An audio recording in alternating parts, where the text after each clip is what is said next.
Hello everyone, and happy birthday to me. Yes, welcome back to my channel. I'm Patrice, and this is my embellished life.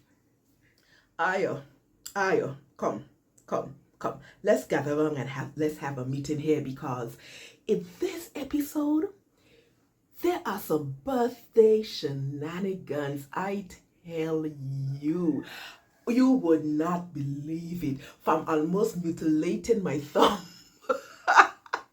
to only getting one out of the two outfits completed because of it. So, if that's something you're interested in, let's get in it. So, in last episode, I talked about, my desire to make two birthday garments, and I had the Pinterest inspiration photos and the patterns and the fabric, the potential fabric, and all of that. I was so hyped, pumped, jazzed up, gassed up, and I was ready to go. And I started. Yes, I did. I was able to complete one out of the two outfits, and I'll show you that garment. In the middle of preparing that first garment, my rotary cutter decided to go rogue, and I had it was a bad accident with my rotary cutter. I gave myself a terrible cut under the thumb. It was a nasty cut. Let me tell you, if I had switched out that blade when I was going to do it, I changed my mind. I said, it can get a couple more doings before I do that. Trust me, I would not have had, the top half part of my thumb, because my rotary cutter gave it a cut. Right now it's in bandage. I had to go to my doctor a few times to dress it and everything. Because medical technology has progressed so far, they don't even do stitches like that anymore. It's all about the compression. So he really had to do some compression, to get the top part of my thumb, that part reattached to the rest of my thumb. And so, it's all good now. It's healing nicely. The wound is still open, but I don't have to go back to my doctor to have it dressed every 2 days. So I'm grateful for that. I'm able to just change out the bandage and clean it every day. So it's healing nicely on my thumb, my right thumb. Listen, little things like this you don't appreciate until you can't use them like you should. Simple things like button up buttons and, washing dishes. I had to take down my braids and get it washed and have it redone. It was so difficult because I couldn't use my thumb. But anyway, it could have been a lot worse. I didn't want to give a lot of the gory details in case, not everyone has a strong stomach, everyone, so yeah. But know that there was a lot of blood and all sort of things, but it's all good now. It's healing nicely, and I thank God for that. But because of that, I wasn't able to cut out the second garment. I had already started the first one and all of the pieces were cut out for that. So I was able to continue that. So I still want to do the second garment, but I will not be able to do it until perhaps the summer. I really want to do it the summer. So that is still on my docket to complete. So the first garment that I was able to complete, I'm so happy that I was able to complete it, and I was able to wear it on the Sunday like I said I was. So I'm happy for that. And I'll just pop the photo up again so you can see it. That photo. You guys, I am so excited about this garment. This is one of my, no, I want to say one of my, this is actually my favorite make so far for 2024. And I am so proud of it, you guys, because I was able to execute it. So let's talk about it. So with this particular photo from Pinterest, in the last episode, I spoke about some patterns that I wanted to use with it. So let's have a chat about the patterns, the fabric, and I'll show you the dress live. Yes. So let's continue. So with the Pinterest photo inspiration, I was able to go into my pattern stash and find some patterns. Now, originally, I said that I wanted to use Vogue 9252 for the dress part and then the bottom half of the yoke. And then I said I was going to use McCall's 7351 for the top part of the bodice, sorry, not the yoke, the bodice, and then for the sleeve, and I was going to use view B for that. But I made a slight change to it. In the middle of sewing up, I realized that, I needed to change up some things. So what I ended up doing is that I used Vogue 9252 for the dress, for the skirt, sorry. And since I had already cut out the bottom half of the bodice, I decided to keep it. So that's what I use Vogue 9252 for. Then I decided, when I looked at the Pinterest photo, I realized that the top half was actually a yoke. So I said, well, McCall's 7351 might not be the best pattern to use, and then it didn't have I would have had to make some adjustments to get it as fitted as the photo inspiration. So I said, okay, no worries, Patrice, no worries. What I ended up doing, I ended up going back into my stash and I used Butterick. Which one is it? 6410. Yes, I ended up using that pattern. You guys know I sewed up this pattern last year for one of my office wear. Love this pattern, super easy. But anyway, I used that pattern and I was able to get the yoke and the collar from this pattern. And then I still kept McCall 7351. I kept the sleeves. So I ended up using 3 patterns. The Vogue for the skirt and the bottom half of the bodice, Butterick 6410 for the yoke and the collar, and then macals for the sleeves. So those were the 3 patterns that I had to make to play around with, basically. So in terms of the fabric, my fabric still remained the same, with some adjustments again. So you guys remember the Ankara fabric? Yes, so this was the bottom portion, and then the denim fabric. Now, based on the photos, you will see that the front part of the skirt, there's a panel with black cotton fabric. And that is because when I thought I had 3 yards of this fabric, I didn't. I had under 3 yards. So I wasn't able to get the front panel out of this fabric. So, I had to improvise a bit and add, the black fabric at the front panel of the skirt in order to complete the skirt. It still came out great, yes, but I would have liked if everything was actually in this fabric, but it didn't happen. So we had to improvise, but that is what I did. And I'm just going to show you the outfit right now. And I'm super, super, super excited about it. Yes.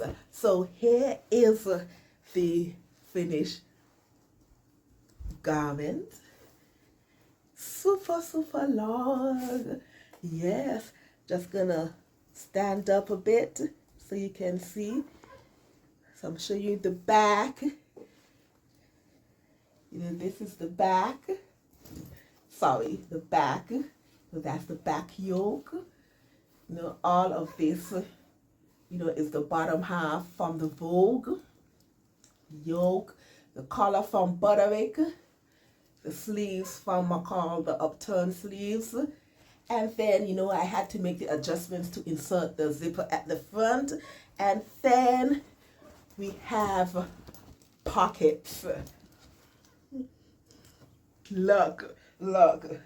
Super excited about this pattern. So because I had to do some pattern hacking, of course, there's some adjustments that went on. So we're gonna chat a bit about that now. So let's talk about some adjustments. But before I go into that, let me just mention that in terms of sizing, I did cut between an 18 and a 20. And then for the Vogue pattern, it came in various cup sizes. So I was able to cut, well, based on my measurements, I was able to cut a C cup. So yes, just thought I'll mention that before I go into my adjustments. And because I didn't want to forget anything, my notebook is here. Oh, what's falling out? My notebook is here so I wouldn't forget anything. So let's see if I could run through them quickly. So like I said, my sizing, I did cut between a size 18 and a 20. My seam allowance was 5/8 of an inch. So my first adjustment, I wanted to shorten my skirt a bit. I still wanted the high-low hemming effect, but I did want it to shorten the hem a bit, basically for my own comfort. And then I thought that the 3 yards, when I thought I had 3 yards, I had a feeling that it was not going to be enough. My fabric was under 3 yards anyway, so it still wasn't enough. So I did shorten the bottom by 2 inches, and in hindsight, I think I shortened it just a tad too short. In hindsight, I should have done it like 1.5 inches. And then my hemming, by the time I've reached my hemming, I've already almost sliced off my thumb. So I forgot to make a smaller hemming. So all of that contributed to the fabric being, not the fabric, the skirt being, at least the front part, slightly shorter than I wanted it, but it still all worked. It's all good over here. So that's one adjustment. The other adjustment that I did, you guys know with the Vogue, let me just get the pattern. With the Vogue pattern, I I used the bottom half of the bodice, so I had to do some calculations there as well to determine how far I should cut it. Now, before I cut the pattern, looking at the pattern, I can tell that the pattern was low-waisted. Your girl Pat over here doesn't do low-waisted stuff. So what I did, I actually shortened my waist by an inch. That's what I did first. After I shortened my waist by the inch, then I measured how far up I wanted the bottom part to be before I cut it off.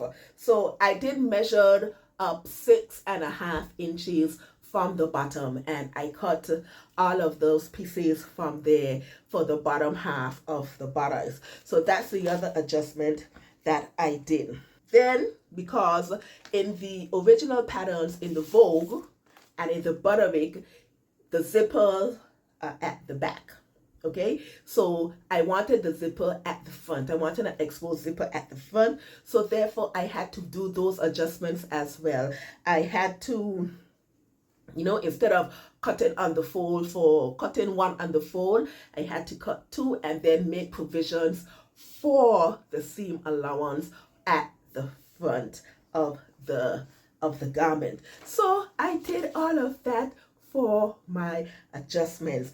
And you know, I was nervous because, especially at the top, because I was like, okay, I hope I made this the correct calculations and the correct measurements when I was cutting the bodice. But it came out so beautifully. The bodice part of Butterwick attached to, you know, the new bottom part for the Vogue. Oh my goodness, it came out better than I expected. You know, I actually doubted myself through this process. I doubted myself, but I'm like, now Pat, you are a soldier. You could cut this fabric, and if you mess up, well, at least you tried, and you would tell your peoples about all the shenanigans. But it came out good. The fit was perfect. The fit was brilliant. Look, I am so excited about this dress. All the pieces, they came together so beautifully. So beautifully. And you know, when I wore this garment on Sunday, because I wore it to church on the Sunday, I just felt so elegant, even though, you know, I made it with, you know, with the denim, so to give it a little bit of a casual feel, but I still felt, you know, so elegant. Oh, it just had a touch of class about it. Oh, you couldn't tell me nothing I'm saying. So the fit was perfect. Like I said, I made Butterwick 6410 before, so I knew those instructions were a cinch. The instructions from Vogue for the dress, for the skirt part, again, and also for the bodice as well, super easy, super brilliant, and the same for the macas as well. So the sections of those patterns, of those instructions from the patterns that I used, the instructions were put together. I didn't find myself running into any difficulties or anything like that. Like I said, my shenanigans occurred when when my rotary cutter decided that perhaps I could live with 9 fingers instead of 10, or 8 fingers and 1 thumb instead of 2 thumbs. That's where the shenanigans happen. Now, should I make this dress in the future? Because I'm thinking about making it again in the future, but not in a high-low hem, in a circle skirt. I think I want to make some changes. Although I like the color from the Vogue 6410, I think I actually want to change it out into a standard color. It's 4641, with Butterick, sorry, 6410. You know, it's more of a round color, and it has, you know, the split in the back. Yeah, but I think for the second one, I might just want to try, you know, the standard color with the color stand and see how that goes. Also, with my exposed zipper, I think I want to buy a longer one as well, so I would take it all the way down to the bottom, and so it would get zipped up from the bottom straight to the top. Now, another shenanigan that I had because of the accident that I had with my thumb, for the second time I ripped into my garment at the zipper. This time around, it was worse than when I did my peplum top. This time around, look, it couldn't be salvaged by just doing a zigzag stitch. So I actually had to cover it up by putting some material to the top. I don't know if you can see it. Smooth it out, Patty Boo. Smooth it out. Where is it? Let me put my finger on it. So in this lesion here, can you see it? I'm hoping you can see it.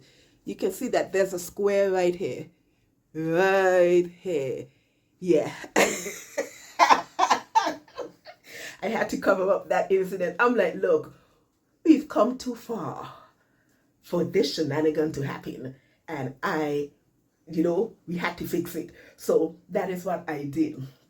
But all in all, the dress, like I said, came out beautifully. I was not able to make the jewelry that I wanted, you know, but it is what it is. I still have another occasion, another time to make the matching jewelry. But it was, I enjoyed it. Now, when I wore this outfit, I did add my petticoat underneath because I wanted that flared look. I did add some, is it the crinoline in the hem, just to see if I could have gotten it to some structure for it, because I ran out of the horsehair braid, and then my local fabric store were out of stock as well. So I did add some crinoline in the hem. I don't know if it made a difference or not.